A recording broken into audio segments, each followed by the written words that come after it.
नवी मुंबईत जाऊया। नवी मुंबईमध्ये एपीएमसी मार्केटच्या गेटवर पाणी साचलेलं आहे। आजही एपीएमसी मार्केटचा गेट परिसर हा जलमय झाल्याचं पाहायला मिळतंय। रवी खरात आमचे प्रतिनिधी आमच्या सोबत आहेत। रवी, 3 दिवसांपासून नवी मुंबई आणि परिसरामध्ये पाऊस पडतोय। या गेटच्या परिसरामध्ये कालही पाणी साचलेलं होतं, आज सुद्धा पाणी साचलेलं आहे।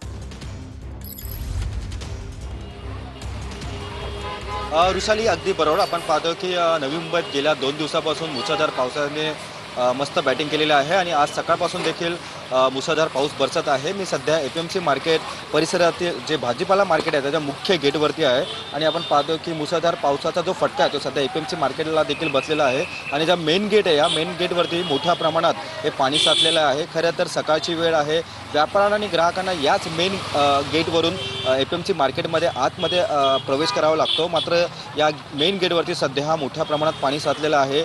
वाट काढत ग्राहकांना आणि व्यापाऱ्यांना आतमध्ये प्रवेश करावा लागत आहे आणि काही किरकोळ विक्रेते असतील ते देखील आता आपल्या भाज्या घेऊन सध्या आपल्या दुकानाकडे चाललेले आहेत।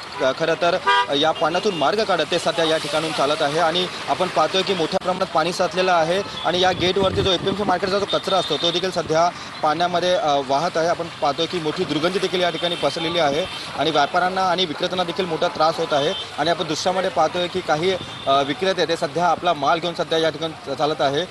काही वेळापूर्वी एक विक्रेता देखील या ठिकाणी पडला होता। खरं तर या ठिकाणी खडकाळ दगडी देखील मोठ्या प्रमाणात आहे, त्यामुळे पाण्यातून मार्ग काढताना विक्रेत्यांना मोठा नाहक त्रास सध्या सहन करावा लागला। धन्यवाद रवी, दिलेल्या सविस्तर माहितीसाठी।